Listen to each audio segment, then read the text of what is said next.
Hello and welcome back to my channel. My name is David Novak. This is going to be a year-end reading report. My intention is to show an awful lot of the books that I have been reading. This video will be the fourth in a sequence of videos which I have given the title My Reading Journey to. My story is that throughout the course of my life, while I have been a reader somewhat, reading has never been a big focus of mine. And over the years, I would pick up books now and again that I never managed to get to. Even for about a period of a decade, when I was going to half-price books, I would pick up anything from their clearance shelf that looked good, that was for like $1 or $2 or $3. And I did build up a good set of books to have available to me as the need required. For the most part, the need did not require. Reading is not a required activity, especially nowadays when there are so many other forms of amusement literally at your fingertips. So I will put a link to those other videos that I made in the description box. There may be some duplication here about my journey. I will try to just give you a big summation about this year, and then I'll go into the books. So either you can skip ahead to the books, which I will put a time stamp for, or you can just leave off as you may desire. So I have a little book here in which I record everything that I read. So I make a little note. This year has kind of been a bit of a failure for me in that I sometimes forgot to put an entry for a title that I was reading until it was time to finish it and note that I had finished, and then I saw it was absent. So the order in my book is not 100% correct, and some of it involved guesswork. None of that matters to you, but it mattered to me, matters to me, and I am trying henceforth, moving forward, to really make a point of inscribing the title and the author and the date every time I begin a book. That said, one of the books that I did not note and regret, because it would have helped me to understand what happened during the course of the year a little bit for one phase, and that was Les Miserables. I just didn't enter it, and I read about 300 pages. I always exaggerate, don't I? I read 200 pages and really didn't like it. Turning every page became a chore. Who is it who could not lift that stone? Well, I couldn't flip the pages. That's how heavy each leaf felt to me.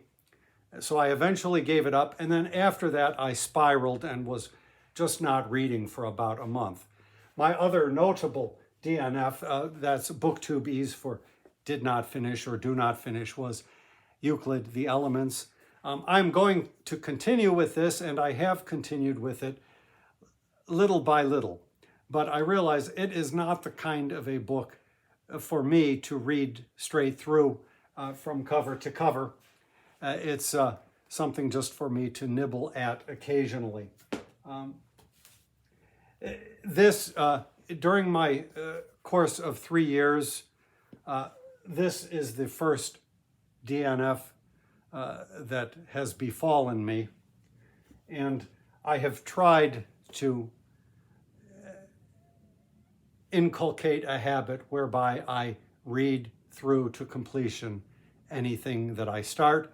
I can see that that is not, for me, a good, hard and fast rule, but in the old days, prior to 2020, I think is when I began, that was standard for me. Most things I began and then set aside and did not finish.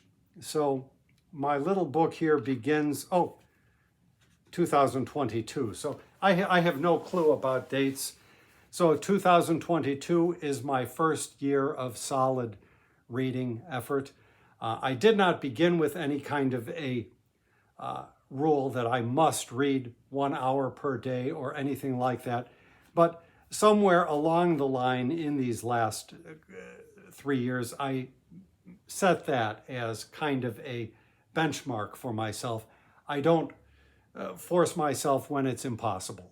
Circumstances arise when you just can't do that, and so I make allowances. But as something to aim for, it has worked very well for me. So I actually started at the end of December of 2021 to read more dedicatedly.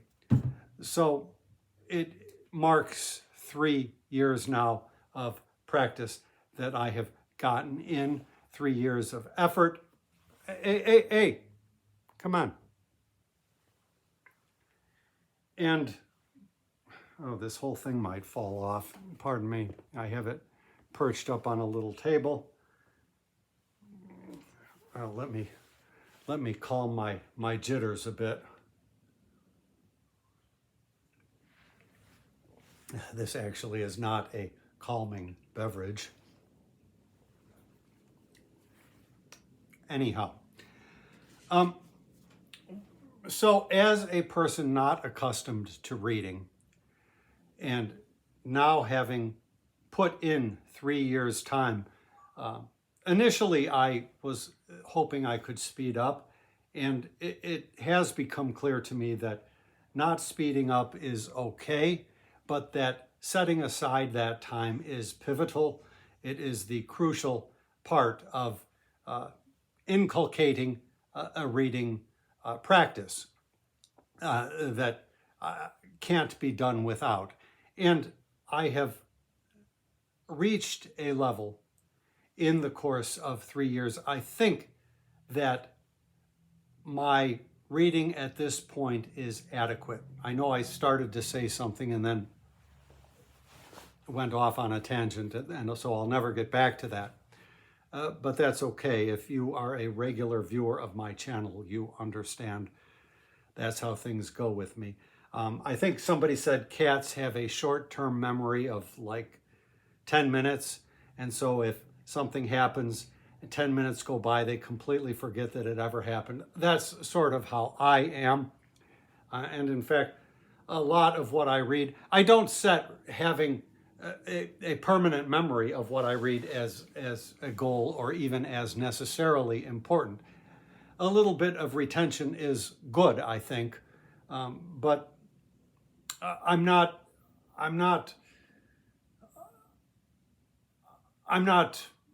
aiming for a certain standard. There's no like quiz at the end where I have to answer 100 questions with the right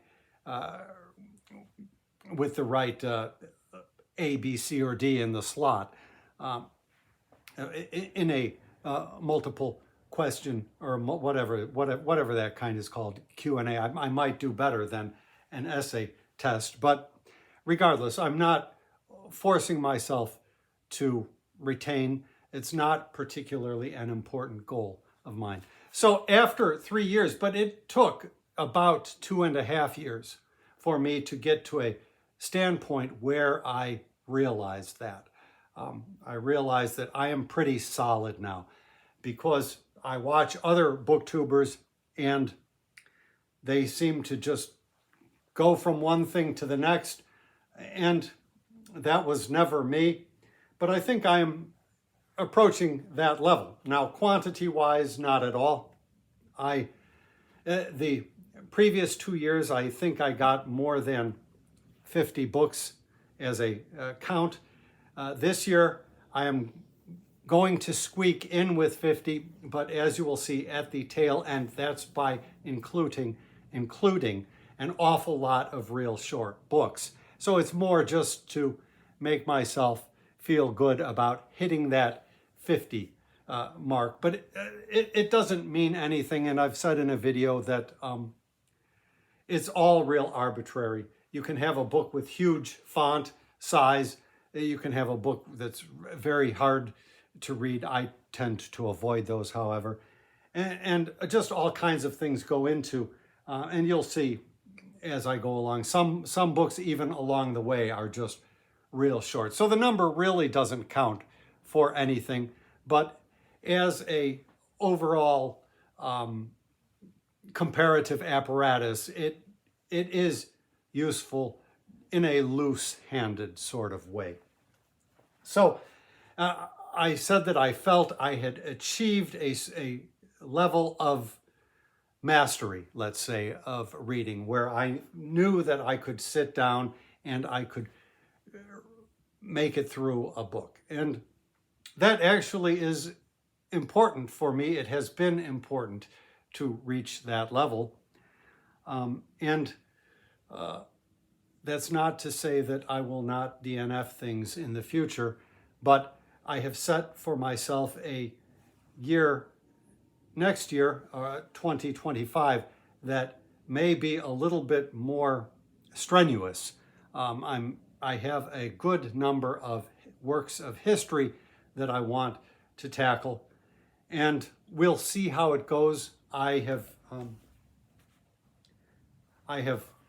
had great schemes derailed because of illness and other things, so I understand that none of this can be set in stone. These are just projections for the future, but I am really hoping to not encounter any bumps in the road so large as to make me fall off the saddle, as I did earlier in this year. That has necessarily entailed something of a narrowing of focus. I am going to restrict myself to books that I think I have a good chance of making my way through because of my interest level. So there will be a little bit less of going in every which direction. But this is my year project. I want to concentrate on Chinese history if I can, and then a couple of other things, fiction-wise. And then after that, if I accomplish these early plans for the year, then it should open up, and I will allow myself whatever as my mood prevails. So that all said, let me go into the books and just talk about them one by one. I will not show every single one of them. I can't, in every case, find the book, and in some cases it was a library book that has gone back.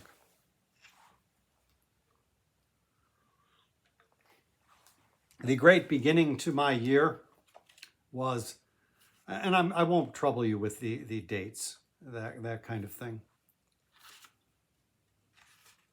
The great beginning to my year was War and Peace by Leo Tolstoy. Some years back, probably 8 years ago, 6 years ago, I attempted it and got a short way, 100 pages, and just couldn't do it. Got tired, whatever, let it go.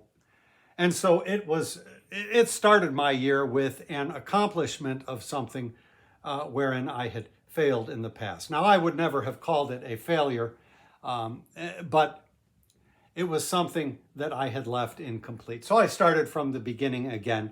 And when something, that's not the only time I have done that, and that may be standard practice going forward, I don't know, except in cases where I have a pretty crystal clear memory of the part before I left off. So that started my year, and he wants to jump up there. I hope he doesn't turn his butt to the camera, because he is a very clean cat, but if his rear end happens to show, it's sometimes you see the figure of Christ in there, let me put it that way, but I'm not going to sell him for all the millions of dollars that would get me.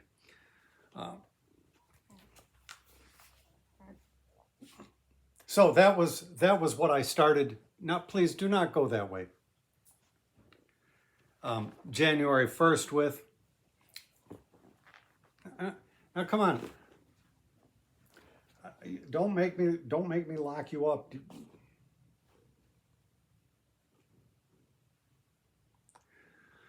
This is what happens when you come over to my channel. The other thing that I started on January 1st was History of the United States by Henry Adams. That is a 2-volume Library of America set. I can't remember the page count, but it's well over 2,000, and I chipped away at it in the evenings, reading a little bit every night, except when something prevented me.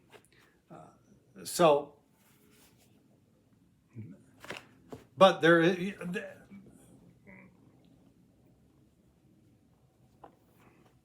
These books are probably, well, anyhow, I'm going in my head about like my little accounting practice. Nothing that anybody needs to know. So my third book of the year was a booktuber Steve Donahue recommendation, Disinherited. And this was just a great book. So it was a real bang up start to the year. It is basically a discussion of how the Native Americans fared under the white legal system and otherwise as they began to be ejected or evicted from their native homelands. And so it gets into the weeds, the nitty-gritty of what was said by whom, what was enacted, what laws, that kind of thing. So very, very useful. It is less relevant to reporting the Native American side of the story. Every book has to have its focus. And so that was just a marvelous recommendation. Thanks to Steve Donahue, something that I would never have heard of otherwise. The next one was The Hittites by O.R. Gurney, a lovely Folio Society edition. And this is a book that I had, it's another case of many years ago when I had just started reading history. I picked it up somewhere in a Penguin edition, tried reading it, and it was so hard, it was impossible. And so it's a further bit of proof along the way that my reading ability is improving. I enjoyed it, but it was nevertheless a hard read.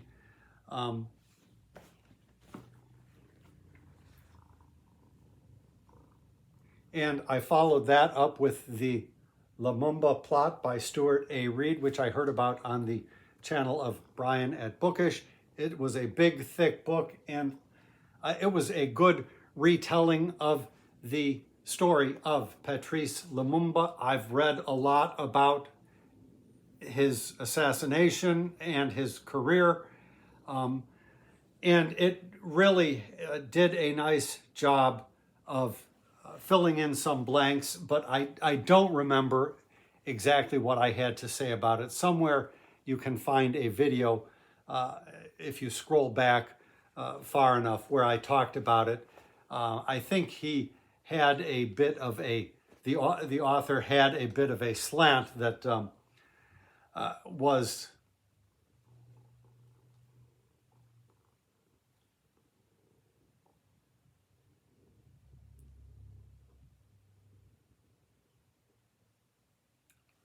not disclosed, let's say. There was an ulterior purpose to the book.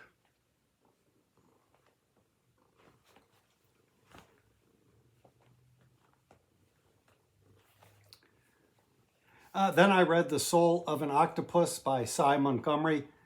People on BookTube love this book. I really didn't care for it that much. It's a suburban woman goes to the aquarium, observes the children at the aquarium and how they interact with the animals behind the glass. She goes on vacation in Mexico and does some scuba diving, some eco vacationing, as it were, that kind of thing. All in all, it did not thrill me. No. The next book that I read was America by Franz Kafka. Now I have all these books piled and he is climbing over there. Thank you. America by Franz Kafka. You can see that well enough. It's Franz Kafka. How about that? This is my original edition and probably one of the oldest books you're going to see here. Kafka was one of the oldest favorite authors of mine. And I read just about everything else and tried to read that a couple of times. And I don't even think I got through that first chapter, the Stoker, which can stand independently. And so this year, finally, I did it. Another testament to my growing strength as a reader. And I would say of his 3 extant novels, it is my least favorite. But I have videos talking about all of this stuff, I think, so I'm not going to go into any detail. So this sets me up for a reread, possibly. I think The Castle and The Trial I've both read twice, probably. And I've read... Schocken used to have an edition called I Am a Memory Come Alive, which intersperses bits from journal entries and letters, that kind of thing. So my next foray would be, I think, to read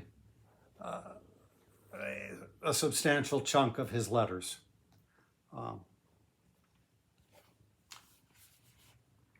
And I may consider that before a reread. I love Kafka, and there's nothing like re-encountering an old favorite.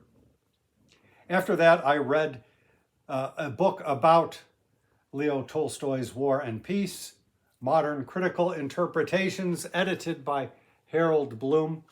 It's been my practice, and this book really made me doubt whether literary criticism at all is for me. That negative opinion of literary criticism was kind of blown out of the water with my year-end experience, which I will tell you about directly. So a number of essays. I remember some were better than others, but I don't have any great lasting memory of anything that I learned. Then, a real high point for me was The Death Ship by B. Traven. Is his name up here? Oh yeah, that's his name right there in the big letters. B. Traven, who is an author that I love. Whoops. And I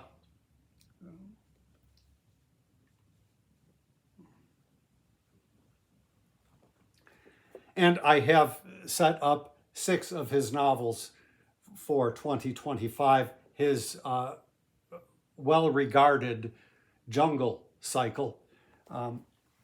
The first book, which I misidentified in a video, it is, well, let's see if there's something here. The book that I will be starting within a couple of days. Oh, of course, they're not going to have a list of his other books. No, couldn't do that. Well, this is not an Ivan R.D., although I don't really note a lot of disparity between the editions, but needless to say, you will probably be hearing about B. Traven for the next little while. His great book, to me, that really hooked me in was The White Rose. And I don't remember if I read it because one theory suggests that the White Rose Society got its name from the novel by Traven. It seems likely to me, but I don't know I've tried reading his Treasure of the Sierra Madre and just wound up DNFing that. But hopefully if I can accomplish this jungle cycle, or mahogany cycle as it's called, that will give me impetus to tackle other works of his in the future. But I'm not a completist by any means, and if I nail those 6 volumes and I feel that's sufficient, then so be it. After the Death Ship, I read Ancient Iraq by George Rue. So this was when I finished the book about the Hittites. I was still in Historathon, which is a booktube event where you read works from antiquity. And this was a wonderful book. Almost every trace of the arts, sciences, and literature of the Sumerians, Akkadians, Babylonians, and Assyrians was obliterated, hidden under thousands of artificial mounds or tells representing ancient cities. Over the last 100 of years, however, archaeologists of various origins have sought to uncover the monuments and texts that reveal the history and civilization of the region known as Mesopotamia. So this was another difficult, it took me a full 3 months to get through it because of the foreignness of the material. But it is a great introduction to the area of what is now known as Iraq. The author was an oil man. He worked for an oil company, and I think it was for a company newsletter, something like that. He contributed little articles every month or whatever about the history of the region, and people really responded positively to them. And because of that, because of demand, he refashioned them into the book, which I just held up.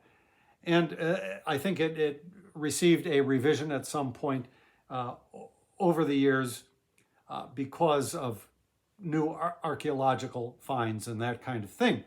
But I think because of its origin story, it is very readable for a book of its type. So for a beginning of Mesopotamia, I would highly recommend it to anybody, even if it stands as a bit outdated today. Then I read No Other Book by Randall Jarrell, a book of literary criticism. I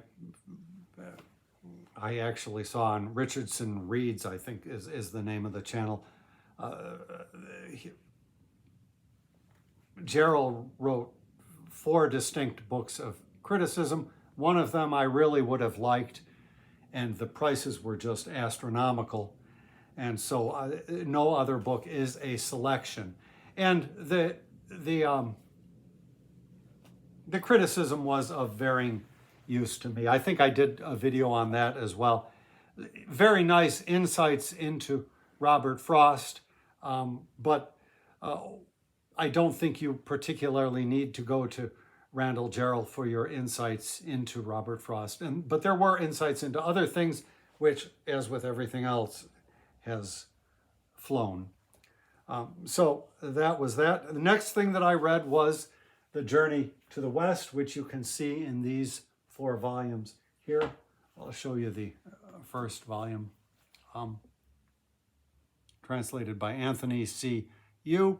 And this is the fattest volume because it has all of the introductory material, which is very good. Otherwise, each of the 4 contains 25 chapters. It was a big thing in Chinese novels to have a total of 100 chapters. And this was a little bit hard reading in a way. It was not as silly as the Arabian Nights, but nevertheless, there was a good deal of repetition. a good deal of demon fighting, the kind of stuff that is better represented in a movie with CGI graphics, I guess. But regardless, it was hard going because of just how stupid a lot of it was. But nevertheless, I think I would recommend anybody's reading it. So there's 1, 2, 3, and 4 out of order. I did not read them out of order. That's just how they have been stored. And then I followed that up with a comic book of The Monkey King by Cheiko. And I have a separate video on that. I'm not going to put links for all of this stuff. If you just scroll back through my year 2024, you'll come across these things. I have another cat over there thinking about jumping up.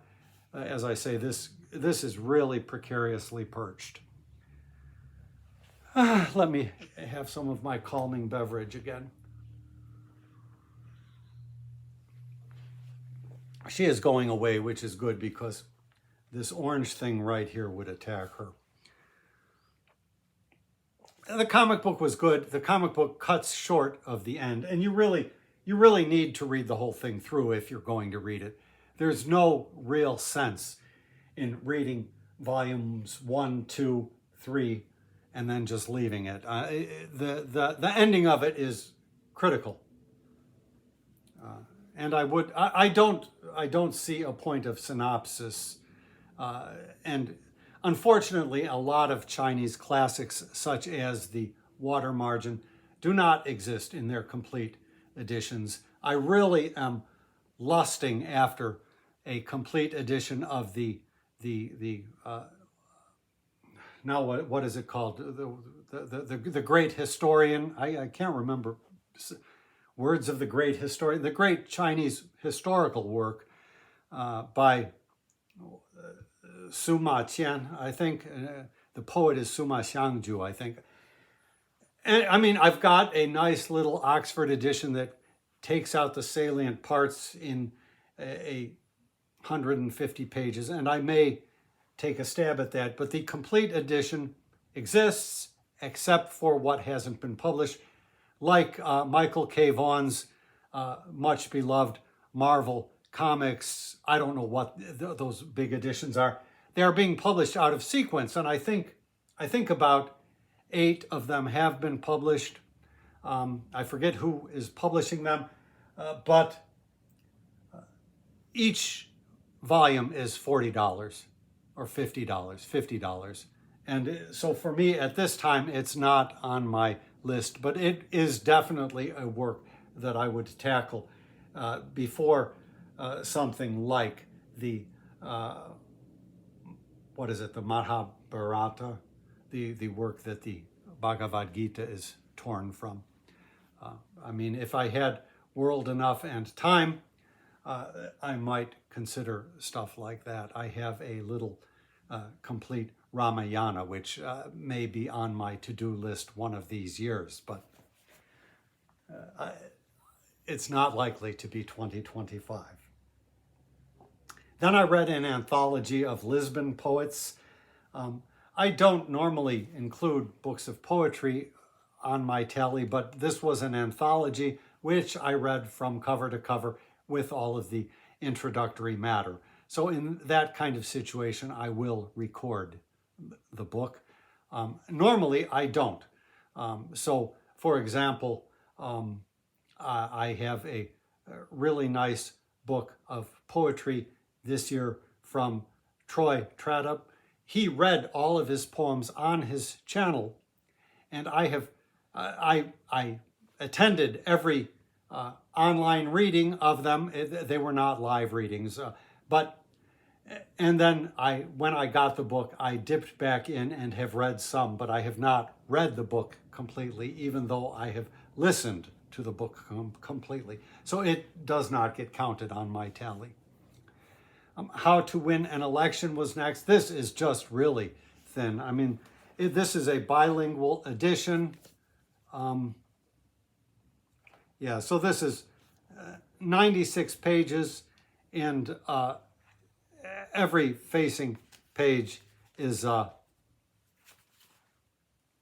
Latin which I have none of. And you get little tidbits of advice. There are 3 things that will guarantee votes in an election: favors, hope, and personal attachment.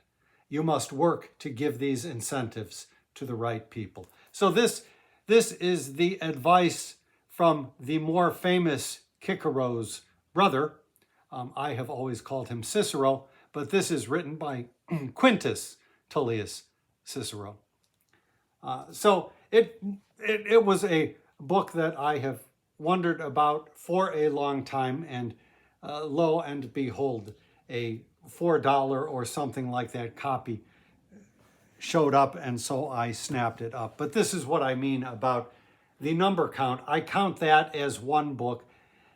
Henry Adams' History of the United States I count as 2 volumes because it's in 2 bindings, even though for him it was 9 volumes. Something like Journey to the West I count as 1. War and Peace I count as 1. Even though I have it in 3 here. This is the Everyman's Library set. I wish I had their edition of Gibbon, although I did an awful lot of the reading from an online copy. I have also, oh, never mind. I was thinking about Gibbon. Rather than tackling Gibbon again, I will read the other great historian, Mommsen, who touches on a different period of Roman history. That is my next epic of Roman history. But really, it's not a priority for me. One never hears his work talked about as much as Gibbon. Well, I understand that. Gibbon is really the starting place. I mean, the starting place for history of that type.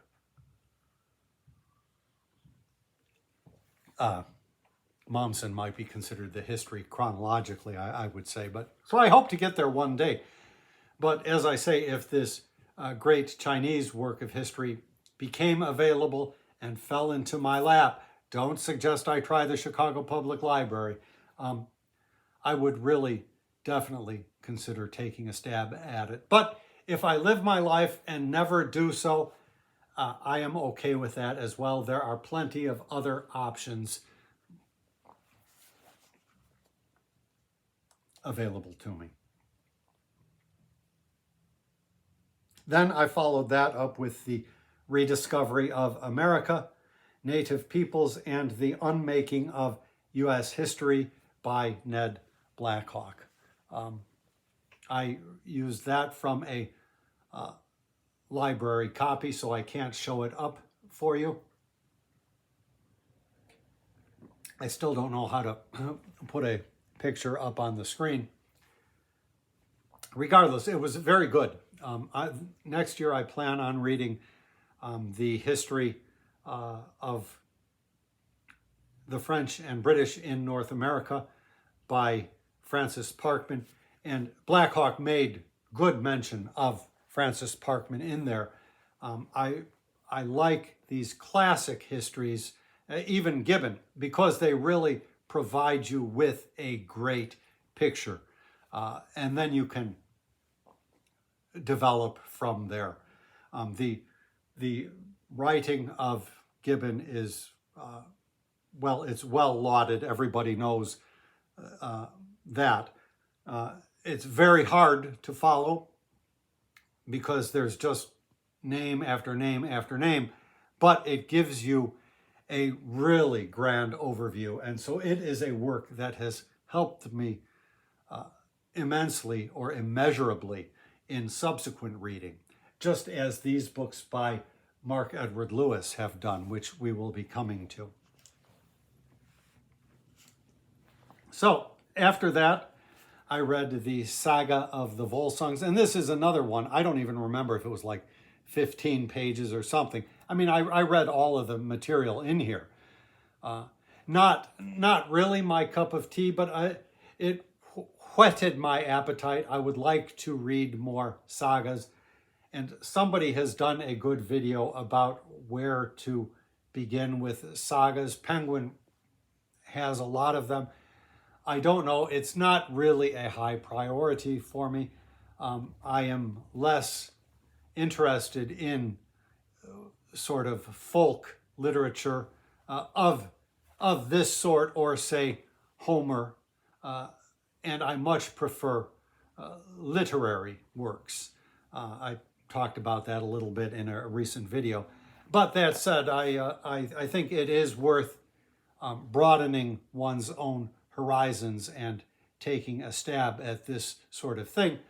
When I read Homer's Iliad a couple of years ago, I was very pleased that I had done. It was another thing that I had heard about for years.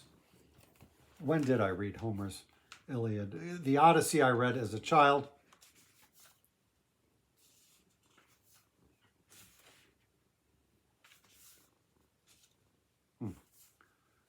Oh, and last year I also read the Epic of Gilgamesh, and that was really wonderful.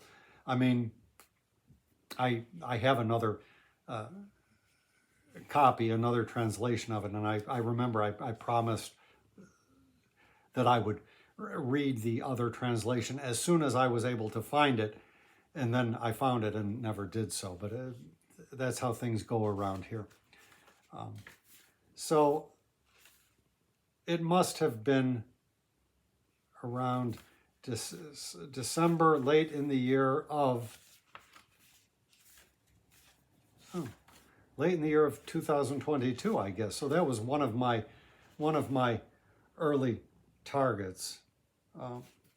And because I followed it up with a book of criticism, I don't see the book in here, but I'm sure I listed it. So after that, the next thing that I touched was the Pelican History of Medieval Europe. And if I had known how darn good this was, I would have done it sooner. This is another one. I bought this when it was new on the shelf. And so I've no history of the Middle Ages or medieval Europe in my repertoire ever, and finally got to this, prompted a little bit by some reading I had done the year before of Stephen Runciman, who also became a leading figure in this past year's reading. Then I read Disgrace by J.M. Coetzee, and this is just a wonderful novel. I have no history about South Africa. I know no sociology of life there, and this is just a brilliant, in a way, expose, if you will, of what life is like there among the heirs to the colonial legacy. So, splendid book. Oh yes, I mentioned I did not read. Oh, well, no, I'm going by this. Braiding Sweetgrass was next by Robin Wall Kimmerer. It's a memoir about her work as a science teacher, basically, and trying to relate that to Native American lore. And the book was kind of a hard read until I got to the audiobook. And the audiobook is so much better because where the prose is a little bit lacking and lackluster, the author herself reads and supplies all the nuance that you need. So it is a case where I would highly recommend the audiobook, Braiding Sweetgrass by Robin Wall Kimmerer. Then I read True Grit, a Western novel by Charles Portis, my first Western novel ever, and I really enjoyed it. It was a recommendation of Priscilla at the Evening Reader, and it just, in a way, it's better than either version of the movie. I think I watched the more recent version after I read the book, but the book was really good. I followed that by In a Lonely Place by Dorothy B. Hughes. It was a New York Review of Books edition, a a noir. It might be one of the worst books that I read over the year. It had the plus side to being a noir novel. I've never read much noir. I've only read poor examples, and I really should go and read the best of the genre, such as are represented by Library of America editions. But it had the virtue of taking place in Los Angeles, and I love novels that are set in Los Angeles for some reason. Not that I've ever spent much time there. In fact, if you know of any really good novels, this orange thing down here is a big badass. I should let you know. He has a real nasty side when it comes to other cats. And when we got this white thing, we call him the bowling pin.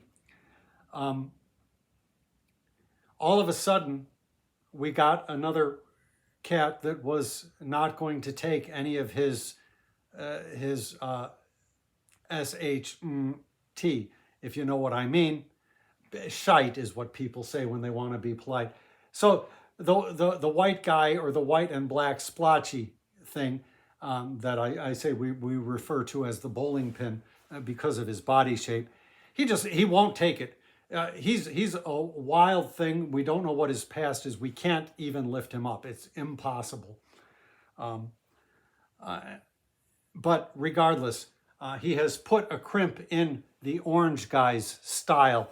And so if the orange guy does a totally unnecessary and vicious attack of another cat, the white guy will come from wherever he is and interpose himself into the situation. So in that respect, his presence in the household is nice. He's sitting over here, and I can't move this thing to show you, unfortunately. Yeah, coming around is best.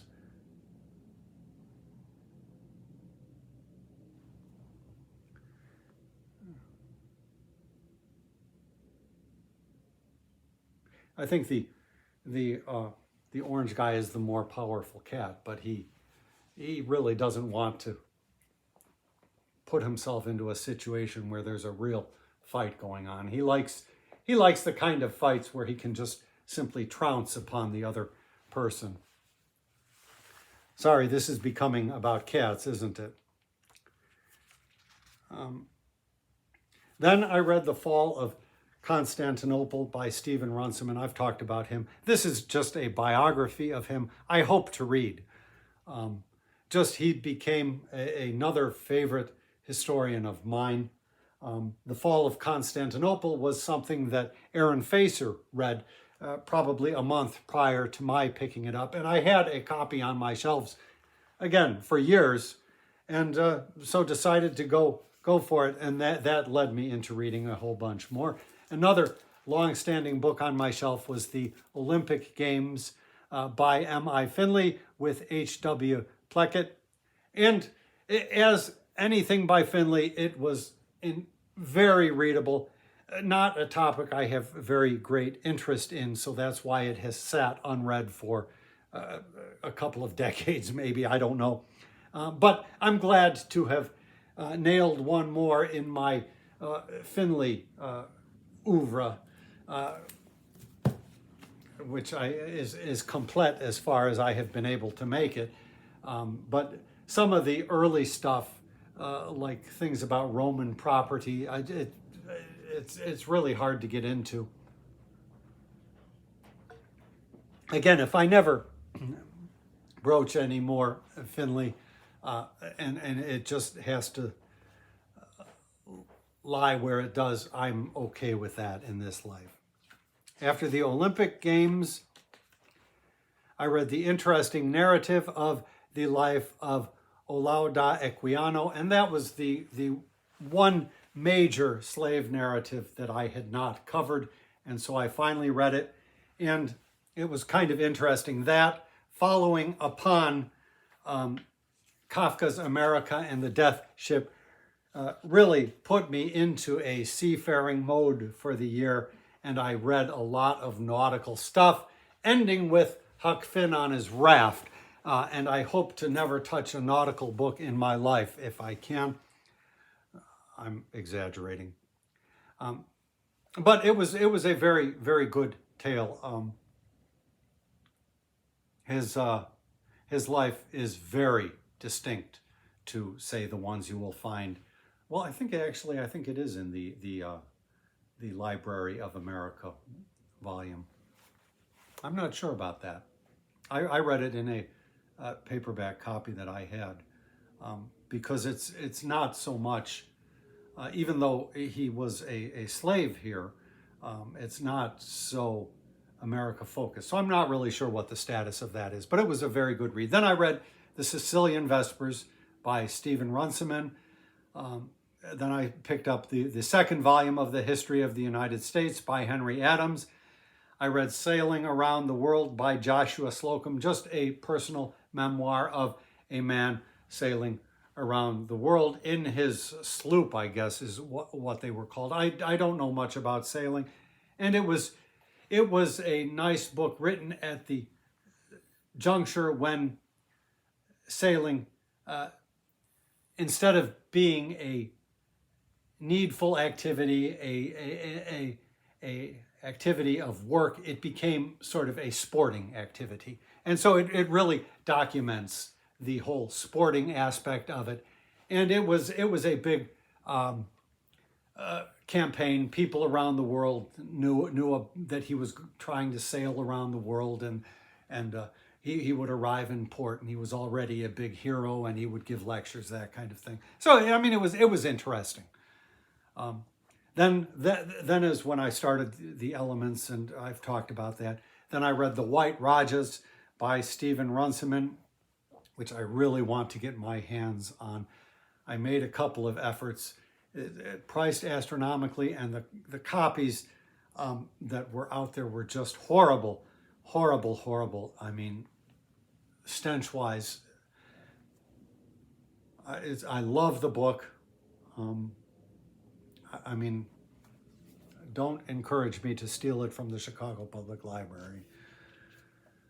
My days of book thievery are well behind me. I don't do that kind of thing.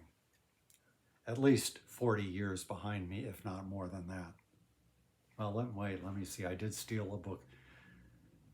Oh, well, never mind. Then I read, I don't need an airing of dirty laundry, The Traitor's Niche. This was,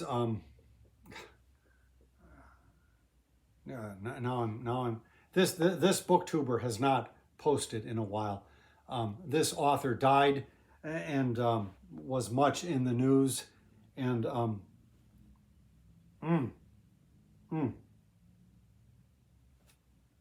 Bookless Pete, that's right.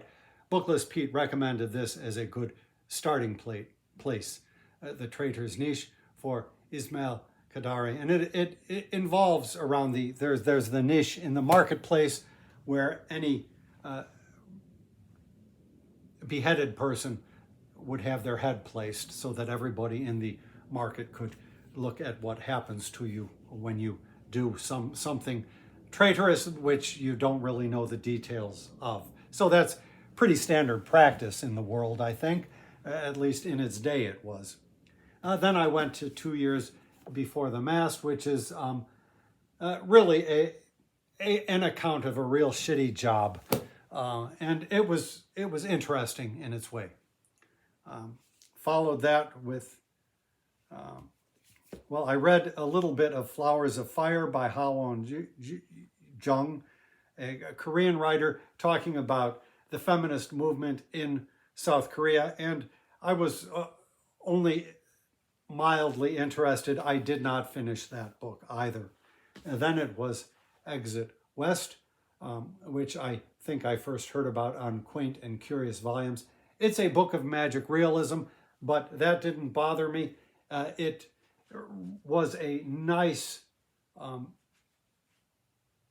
portrait of refugees, persons with a refugee status in various locales, and the magical realism aspect was just a means of getting the characters from one place to another. So you didn't have to have all kinds of details about the ship voyage and the blah, blah, blah.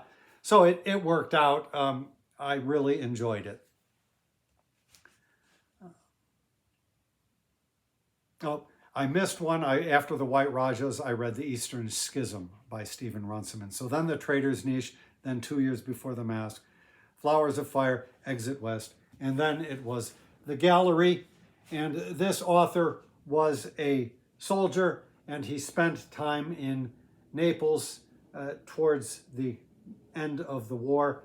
And it's an imperfect book, to be sure. It's mostly memoir and anecdotes that are just loosely strung together. But it was a very interesting view of the war in that aspect. I'd never seen anything like it. You get a sense of, say, all of the nurses. You get a sense of the venereal disease clinics, that kind of thing. And it had moments that were absolutely poignant as well. So it ranks high on my list. I believe that the gallery was like a shopping mall which existed. The skylight had been bombed out, but I believe the place is still extant in Naples. I would love to see it one day.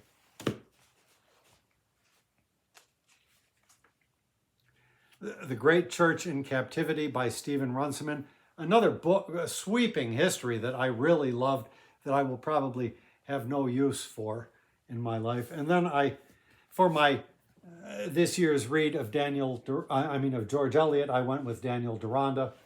So that is my fourth novel by her to have read. I enjoyed it. I think I had some reservations, but it was very definitely a good book. Probably my second favorite of all the things that I've read by her after Romola. And so then number 3, I would probably rank, Middlemarch, and then probably 4, Silas Marner. But it's absolutely another case where if I never read any more Eliot, I'm okay with that. But I hope to read more Eliot. She probably is my favorite Victorian author. I don't need to say probably. I haven't read enough of the others, but obviously it's the truth just by the fact that I've read 4 so far. So we're coming into the stretch here. I read The Early Chinese Empires by Mark Edward Lewis, and I've talked about his books at length in other videos. Needless to say, this gives you a really great history of the origins of China through the Tang dynasty. So you don't get the pre-dynastic. It's the Harvard series of dynastic or of imperial China. You don't get the previous periods in any kind of detail, but he has to give you a little synopsis here and there. And so for the first time, I have a good overview, which has made subsequent reading a lot more palatable to me. Directly, we will go there. So after that, I read The Woman in White by Wilkie Collins. And of course, I'm going by starting dates here, not necessarily finishing dates. So, and not even necessarily that, because my journal or my logbook is a bit of a shambles in spots. The Woman in White by Wilkie Collins. I was very glad to have read that. He was a favorite author of Jennifer Brooks, who died at the beginning of the year. And so I felt like reading something by him in honor of her. I don't think that he is going to be a favorite author of mine. I really, really enjoyed the opening scene. Sometimes that's all it takes, is for a book to have a incredibly powerful opening scene or portion, and then it can coast along on the coattails of that, so to speak. The book that I read later in the year, The Shaking Woman, also fit into that description. But the book kind of got tiresome, and then the original format of serial publication where you have to repeat everything and you have to explain stuff in excruciating detail. Come on. It left something to be desired for me. But I'm glad to have read something by Wilkie Collins. Then I read the next in the series by Mark Edward Lewis, China's Cosmopolitan Empire. And then it was, and I think that took me over a month to read. And then I read China Between Empires. Oh no, wait, what? Oh yeah, that was China Between, okay, that's where I got it confused. So China Between Empires is the second, and then China's Cosmopolitan Empire is the third.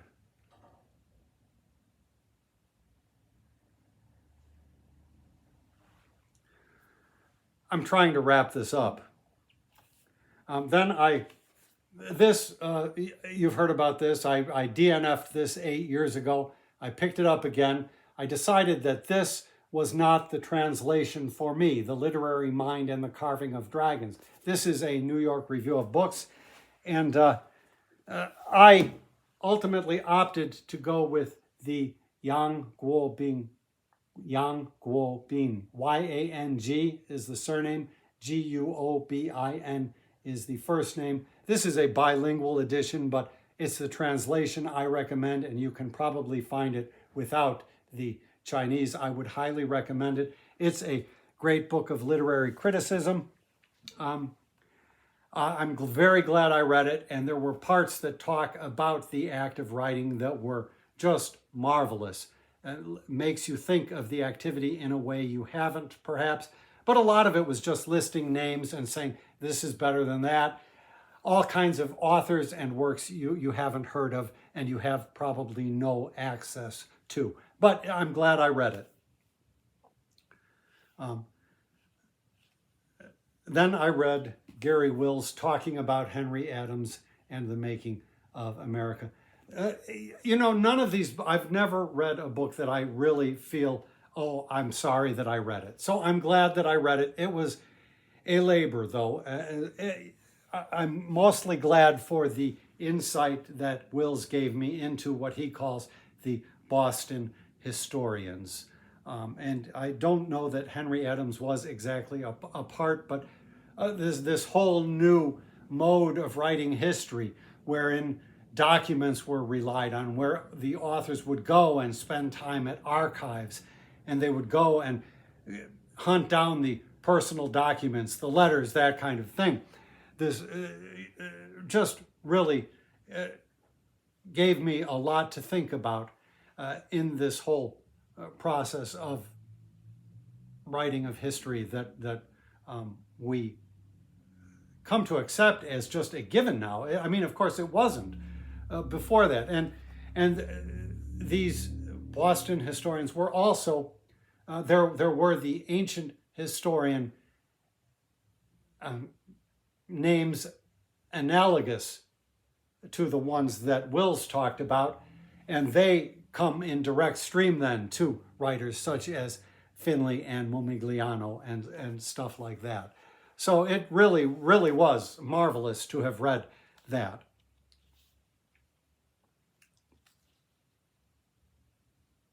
Then I read The Shaking Woman by Siri Hustvedt, where she has a kind of seizure and then does a lot of sort of crude speculation about the nature of seizures, that kind of thing. I say crude just in the sense that it's all pretty haphazard. What is hysteria? Speculating that her diagnosis, which she does not have, might be that of hysteria, and saying that the word hysteria is much better than some more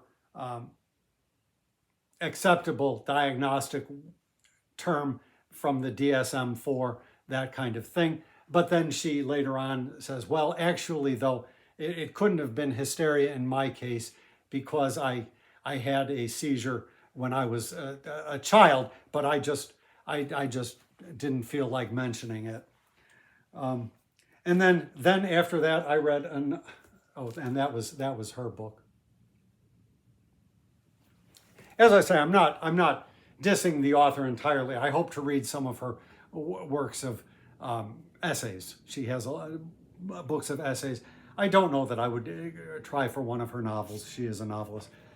And this is another book that has just sat on my shelf forever. And I'm not exactly sure why I picked it out. Maybe just because it was another way to up my count. Not really, though. I mean, I don't care about the number count that much, although my last books are going to what is the phrase, belie that or give the lie to that? I can't remember.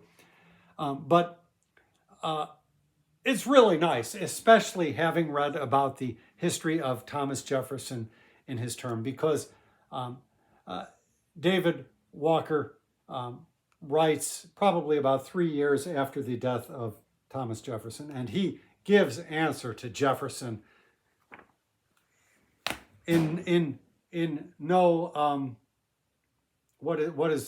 in no uncertain terms for, say, Jefferson's slanders of the Negro race, as he would have had it. Just another case of I've had these books, never had any reason to read them, and I pulled it down and read it, and I'm just very happy to have done so. Followed by Adventures of Huckleberry Finn. I had to double check after my last one that the should not be there. It's just Adventures of Huckleberry Finn. I'm pretty sure of that now. And then Minor Detail, which is the only book I read this year which touches upon the situation in Palestine, where for more than a year now there has been an ongoing campaign of genocide. And this was a very succinct look into the initial phases of the occupation, and then, I think the book is about 15 years old now, but how things stood at that time. I see the sun has moved in its position, but very worth reading. I followed up Huckleberry Finn with a bit of criticism, and this, I can't say anything bad about this book, except that perhaps the title is a bit clickbaity, and she doesn't answer the question really, because it was never really a sincere question. The book is about the language employed by Mark Twain in his literary career. And so she does not touch on the Huck Finn character really at all, particularly as he exists in the sequels to Tom Sawyer, which he also narrates. And I don't know why she omitted those two books, but I didn't like either Huck Finn. I didn't like Huck Finn enough to want to solve that mystery for myself. Then, The Beginnings of Chinese Civilization, just an account by the man who first excavated Anyang. So it was very nice. I'm setting myself up for my year of Chinese history to come. That was followed by the decipherment of Linear B by one of the initial writers. He with Michael Ventris. Actually, Michael Ventris was the one who had the inspiration, but then he and Ventris became partners. Just a lovely book, a little bit deeper into the tangle of weeds than you might care to go, but the first 6 pages were absolutely heartbreaking. And that was followed kind of on the heels of dragon carving. I decided to finally go and read Chinese rhyme prose. And so this is a poetry anthology, but with a lot of good introductory material for each of the poems. And finally I figured out what Chinese rhyme prose is, which this author called poetic prose, which I guess I can understand that now. The standard term seems to be rhyme prose, so I deducted points, but I give him those points back. Needless to say, I'm still glad I read the other edition, which used the standard term of rhyme prose. But it's a case of I've heard the term over the years and never really knew what it referred to, and now I do. It's kind of a commingled form, which is sort of like a little bit of prose, anecdote, and then some poetry. And it's really loose what can qualify. So there it is again. And this has also, I believe, been reprinted by New York Review of Books. This is the original edition, and this is a lovely copy. And one thing that you should note, and I don't know the case about the New York Review of Books, but this prints the footnotes at the bottom of the page, which is very helpful. And so I would highly recommend it. I think you can find it in this copy if you want to learn about Chinese rhyme prose. And the poems themselves are differing. I mean, some will strike you more than others. And then the closure for the year is 4 huts. It's just 4 Asian writings about having a place, and just really enjoyable. It also is a book, as with the other, excuse me, that I tried reading it years ago and just couldn't make it through. I just didn't see any point to it. It just seemed useless. And because I have some of the history, thanks to Mark Edward Lewis, all of a sudden a lot has fallen into place. So that is the end of my year of reading. I will leave off there, and I guess I went on long again, but I have one more, next year will mark my 4th year of trying to become a better reader. I think I have achieved a level that is satisfactory for me. So I don't know if this series will continue or not. It may do, but we'll see even if we get through the year 2025. Thank you very much for stopping by my channel.